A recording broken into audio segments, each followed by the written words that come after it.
Eto po, naglabas na po ng totoong nararamdaman po, ito pong Armed Forces of the Philippines, mga kabida.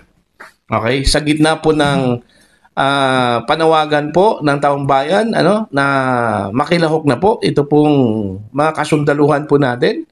Okay? Gusto ho nilang mag-intervene na po ito, dito ho sa napakalaking iskandalo po, mga kabida, sa kasaysayan po ng Pilipinas, ito hong corruption, okay, sa flood control projects, mga kabida, po.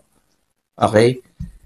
Matagal na pong hinihimok po ng taong bayan ito hong mga sundalo, na mag-intervene, okay, dito ho sa sitwasyon po natin sa ating bansa, mga kabida. Subalit para pong wala hong naririnig ito hong mga kasundaluhan po natin, mga kabida, sa pamumuno ng kanila hong Chief of Staff, na si General Romeo Bronner.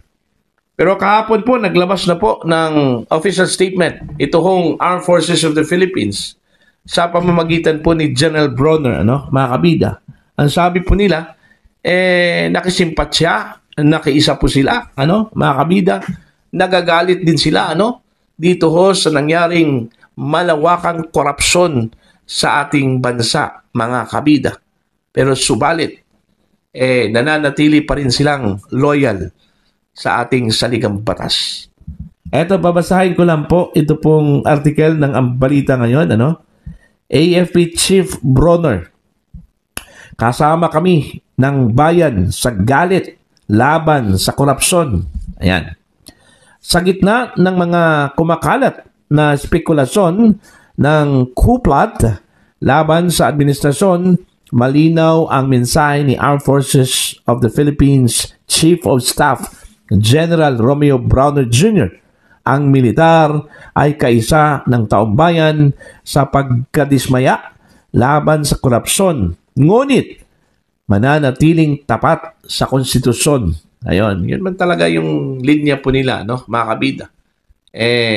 Loyal to the Constitution, Ayaw ho nila ng extra means, na labag ho sa ating saligang batas. Okay? Ani Bronner, ramdam ng mga sundalo ang hinanakit ng mga Pilipino sa mga aligasyon ng katiwalian sa mga proyekto ng gobyerno. Ito yung sinabi po ni Bronner, mga kabida, Naintindihan namin ang saloobin ng taong bayan at sa katunayan, kaisa namin sila sa laban kontra korupsyon. Okay? We understand the sentiments of the people and in fact, we are one with them in the fight against corruption.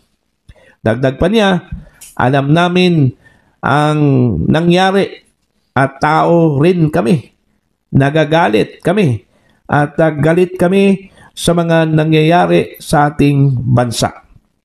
Gayunman, iginiit ng AFP Chief na nananatiling disiplinado, profesional at matatag ang hanay ng militar.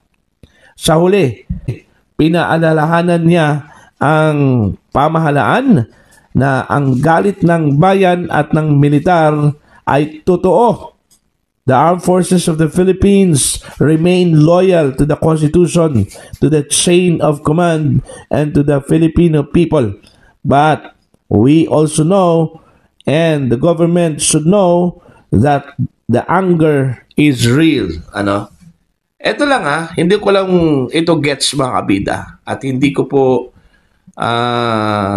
makuha po yung logic. Ang sabi po ng militar, they are loyal to the Constitution. They are loyal to the chain of command. They are loyal to the people.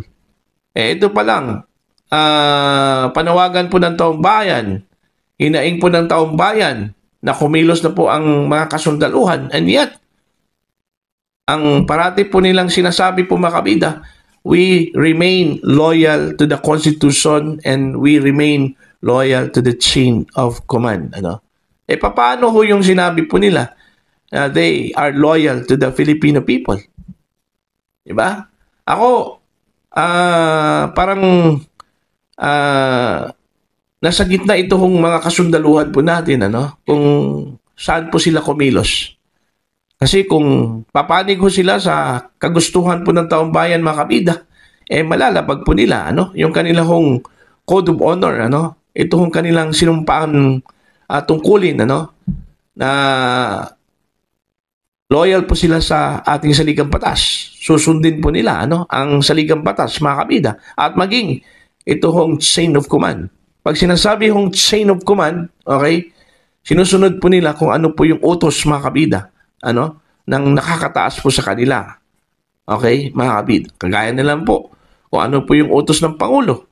Susundin po ng mga kasundaluhan kasi ang Pangulo po, mga kabida, yung kanilang commander-in-chief, ano, yun yung chain of command, ano po. Okay? Pero medyo contrasting lang masyado, ano, doon po sa kanilang sinabi na sila ay sumusunod sa utos po ng taong bayan, ano, mga kabida. They are loyal to the people. Alright? So, yun lang yung medyo conflicting masyado, ano po, mga kabida. Although, naintindihan ko po, ano, yung sitwasyon po ng Armed Forces of the Philippines, kagaya na lang po doon sa sinabi po, mga kabida, ni Mayor Benjamin Magalong, ano, na ang mga sundalo po ay professional po yan. Alright? Hindi ho basta-basta yan, mga kabida, na kikilos, ano, para lang po magkaroon po ng change of leadership dito ho sa ating bansa, ano, mga kabida. Unless kung meron pong very compelling reason, ano, okay? Yung compelling reason na sinasabi po ni Mayor Magalong, ano po itong compelling reason na sinasabi po, mga kabida, ni Mayor Magalong? Okay? Katulad na lang po ng kudita, ano, mga kabida. Katulad na lang po ng hindi ho pagsunod sa batas ng mga Pilipino, ano? Chaotic na masyado, ano, yung ating bansa, ano, mga kabida, na posibleng magbibigay po ng harm, ano, o delikado doon po sa mga civilian. So, that's the time, ano, na kikilos itong mga kasundaluhan po natin, ano po.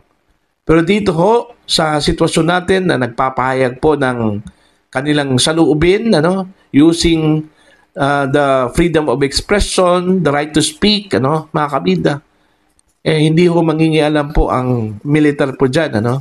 Kumbaga, ang parati po nating maririnig sa kanila, sila po ay apolitical. Wala ho silang pinapanigan ho dito, ano, mga kabida. Basta ang kanila hong pinapanigan na po ay ang ating saligang batas at ang mga tao po, ano, mga kabida. So, yun po, ano, sa kabila po ng ingay, mga kabida, sa kabila po ng kontrobersiya laban ho dito sa Armed Forces of the Philippines, kasi kung maalala po ninyo sa isang vlog ko, ano, meron pong allegations, ano, laban ho dito sa AFP po, mga kabida, ano. Ito hong sinasabi po nilang ghost military projects, ano. Although ito po ay nilinaw na po ng AFP, ano, okay, na hindi po totoo. Wala ho silang military ghost projects po, mga kabida, at wala hong pundong natanggap ito hong sandatahang lakas, ano, patungkol ho sa infrastructure projects, mga kabida. Ayan. So, para po sa inyo, ano po ang tingin ho ninyo dito ho sa pagpapalabas po ng deklarasyon po ng Armed Forces of the Philippines, ano, na sila po ay kaisa po, mga kabida, sa taong bayan dito ho sa laban kontra korupsyon, ano, mga kabida. Please comment down.